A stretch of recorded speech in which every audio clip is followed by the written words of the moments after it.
This is coming on to part of my empire, which this year, because of the dry weather and the water coming down, has been absolutely fantastic for blackberries. Look at those blackberries, and I've been making tons of blackberry wine.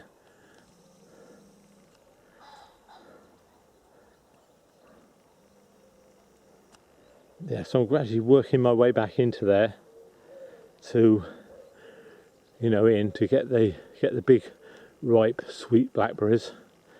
And these ones near here, they'll be like a second crop. I normally come down in the mornings when it's quite cool and pick them and make into wine. So I'm back home now, and here are the blackberries. I don't know how much is there, several pounds, I'd say, a pound or 2 or 3. And I'm going to put them in the tub up here. And I've got some blackberry wine here. Just that's blackberry, that's chostaberry. I've got quite a lot of wine going, and this is a tub here of blackberry at the bottom, absolutely chock-a-block full. And then got a heat belt on there, and that just keep it warm and fermenting, because it needs to be at a certain temperature to ferment. So this is the way I do it. I've got the tub there, and this is a tub which is actually airtight, because that's all blown up like a balloon there. Take the top off, pop, that's good. And in there they've got the previous lot of blackberries. And then what I do, just get today's lot, put them on there. I don't wash them, I just put them in because I haven't added any yeast to this, so they're making their own yeast. And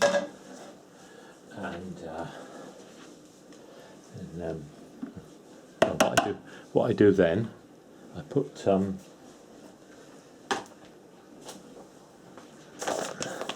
bit of sugar on the top, just ordinary sugar I get from cheapest one I can get from the supermarket. What was it, about £1.50 for 2 kilos, something like that, about £70, 70 pence a kilo. Just a little bit on the top. And then with the potato masher, I just give them a bit of a mash. It's more difficult when you've got a lot in there. So what I normally do is I normally just squash them against the side with a wooden spoon, because it's getting a bit full now. And then I add about an equal amount of water. What I do, I get the water from the hot tap before it's gone hot, because that water from the hot tap has been standing in the loft for quite a while in the tank in the loft. So that means that any chlorine really has come off, whilst it's been standing, so it hasn't got chlorine in. So you don't really want a lot of chlorine in there.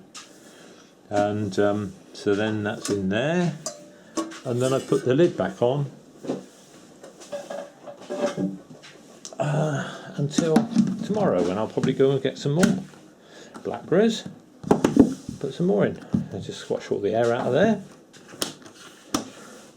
And I've got that tub on the top. I've got one there with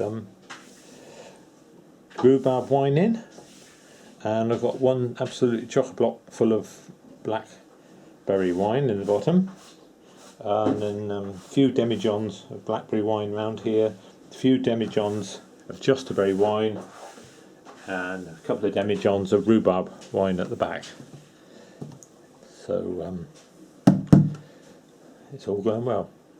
And it's good to do it, I think, in the warm weather, because you don't have to worry about it getting below the temperature, because it needs to be quite warm to ferment. That's why probably winemaking in August is the best. It's the best time of year to do it. high nighttime temperature as well.